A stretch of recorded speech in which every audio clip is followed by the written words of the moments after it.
भारत में इन्वेस्टमेंट के नाम पर आम लोग सोना खरीदते हैं, घर खरीदते हैं और मान लीजिए घर को कुछ सालों के बाद बेचकर मुनाफा कमा लेते हैं। लेकिन फाइनेंस मिनिस्टर ने बजट के दौरान घर खरीदने और बेचने पर हो रहे मुनाफे का हिसाब ही बदल दिया। अब आपको प्रॉपर्टी बेचने पर सरकार को ज्यादा टैक्स देना पड़ेगा, क्योंकि बजट 2024 में फाइनेंस मिनिस्टर निर्मला सीतारमण ने सभी नॉन फाइनेंशियल एसेट्स में इंडेक्सेशन को पूरी तरीके से खत्म कर दिया है। इन नॉन फाइनेंशियल एसेट्स में प्रॉपर्टी, गोल्ड, सिल्वर जैसी चीजें आती हैं। तो चलिए समझने की कोशिश करते हैं कि क्या बदलाव हुआ है एंड आपको कैसे इम्पैक्ट ये जो पूरा सिस्टम चेंज हुआ है कैसे करेगा। हम लोग बोर्ड की हेल्प से पूरा कैलकुलेशन के जरिए, एग्जाम्पल्स के जरिए समझने की कोशिश करेंगे कि इंडेक्सेशन क्या होता है, कैलकुलेशन कैसे होगी, कि कैसे आपको अब सरकार को ज्यादा टैक्स देना पड़ेगा। Hi, this is Bhavana and you are watching Good Returns. तो पहले क्या होता था कि सोने पर कैपिटल गेन का जो पीरियड था that was 36 months and property पर एक अलग अवधि थी। इसके साथ ही नॉन फाइनेंशियल एसेट जैसे कि स्टॉक हो गया, बॉन्ड हो गया, उन पर अलग पीरियड लगता था। लेकिन अब इनमें दो अवधियां लागू होंगी, जिसमें बॉन्ड के ऊपर पहली 12 महीने के बाद लॉन्ग टर्म कैपिटल गेन और गोल्ड एंड प्रॉपर्टी पर 24 मंथ्स के बाद long term capital gain tax लगेगा। गवर्नमेंट ने long term capital gain tax के रेट्स में बदलाव किया है, जिसमें equity, mutual funds and bonds में निवेश करने पर टैक्स रेट को 10% से बढ़ाकर 12.5% कर दिया, जबकि गोल्ड और प्रॉपर्टी में इसे 20% से घटाकर 12.5% कर दिया। हालांकि इसे सोचकर आप थोड़े वक्त के लिए खुश हो सकते हैं कि सरकार ने गोल्ड और प्रॉपर्टी में long term capital gain tax को कम कर दिया है, तो अब आपको कम टैक्स देना पड़ेगा। लेकिन असली कहानी इसके बाद शुरू होती है, क्योंकि अभी तक लोगों को गोल्ड और प्रॉपर्टी को बेचने पर इंडेक्सेशन का फायदा मिलता था, जिसको इस बार के बजट में खत्म कर दिया गया है। अब आप सोच रहे होंगे कि इंडेक्सेशन क्या होता है, तो इसे भी समझ लीजिए। देखिए, इंडेक्सेशन में इन्फ्लेशन रेट प्रॉपर्टी की मरम्मत या इसके डेवलपमेंट में खर्च किए गए पैसे को बेस मानकर टैक्स में छूट मिलती है, जिसके आधार पर लंबे वक्त तक किसी नॉन फाइनेंशियल एसेट में पैसा लगाने वाले शख्स को उसे बेचने के बाद होने वाले प्रॉफिट पर दिए जाने वाले टैक्स में छूट मिलती है। इंडेक्सेशन का बेस ईयर शुरुआत में 1981-1982 जो कि फाइनेंशियल ईयर था, ये उसको एक बेस ईयर माना गया था। लेकिन टैक्स देने वालों को 1 अप्रैल 1981 से पहले खरीदी गई संपत्तियों का वैल्यूएशन कराने में मुश्किलों का सामना करना पड़ रहा था। इसीलिए सरकार ने बेस ईयर को 2001 में बदलने का फैसला किया, ताकि वैल्यूएशन सही तरीके से किया जा सके। और उस समय इंडेक्सेशन को 100 माना गया था। अब ऐसे इसको एग्जाम्पल से समझिए कि अगर आपने कोई प्रॉपर्टी साल 2001 में 10 लाख रुपए की खरीदी और साल 2024-25 में आप इसे 90 लाख रुपए में बेचते हैं, तो इस तरह आपका 80 लाख रुपए का मुनाफा या फिर कहें कि आपका कैपिटल गेन हुआ। इस कैपिटल गेन पर LTCG यानी कि long term capital gain tax लगता है, जिसमें आप 80 लाख रुपए में से इंडेक्सेशन को घटा देते थे, तो आपको उसके बाद वाली रकम पर टैक्स भरना होता था।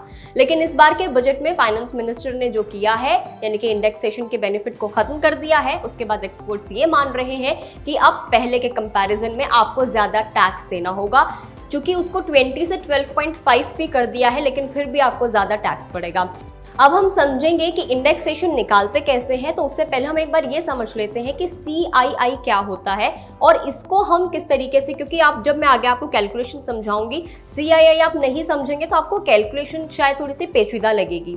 देखिए, हर फाइनेंशियल ईयर में income tax department indexation benefit की कैलकुलेशन में यूज किए जाने के लिए एक कॉस्ट इन्फ्लेशन इंडेक्स, जिसको हम CII कहते हैं, वो पब्लिश की जाती है। इसका यूज होता है लॉन्ग टर्म कैपिटल एसेट की इन्फ्लेशन एडजस्टमेंट कॉस्ट की कैलकुलेशन करने के लिए। CII नंबर हर साल बदलता है। प्रॉपर्टी खरीदने वाले पर्सन को जो उसने खरीदा हुआ जो उसका साल है, उसके हिसाब से एक नंबर मिलता है। जाहिर है, जब प्रॉपर्टी बेची जाती है तब भी कोई ना कोई नंबर चल रहा होता है। इन्हीं नंबरों के बेसिस पर महंगाई को कीमत में एडजस्ट किया जाता है। अब हम ये जानेंगे कि इंडेक्सेशन को कैसे निकालना है। कैलकुलेशन हम जरूर समझेंगे बोर्ड पे, उससे पहले मैं थोड़ा सा आपको एक डिटेल, एक ब्रीफ दे देती हूँ। देखिए, साल 2001-2 में इंडेक्सेशन था 100, जो कि 2024-25 में बढ़कर हो गया है 363, यानी कि 363। ऐसे में साल 2001 के 10 लाख रुपए को साल 2024-25 के कॉस्ट इन्फ्लेशन इंडेक्स, जिसे हम CII कहते हैं, उसे मल्टीप्लाई करके साल 2001-2 के कॉस्ट इन्फ्लेशन इंडेक्स से डिवाइड करते हैं। जो अमाउंट आएगी उसको बेची गई अमाउंट में से माइनस किया जाता है, जो कि आपकी इंडेक्सेशन रकम होगी, और इसको बेची गई रकम से घटाने के बाद जो अमाउंट आएगी उस पर लगेगा long term capital gain tax. आपको नहीं आया समझ में? अब मैं आपको एग्जाम्पल के साथ समझाऊंगी कि आपने कितने में घर खरीदा, कितने में बेचा और कितना उसके ऊपर टैक्स पड़ेगा।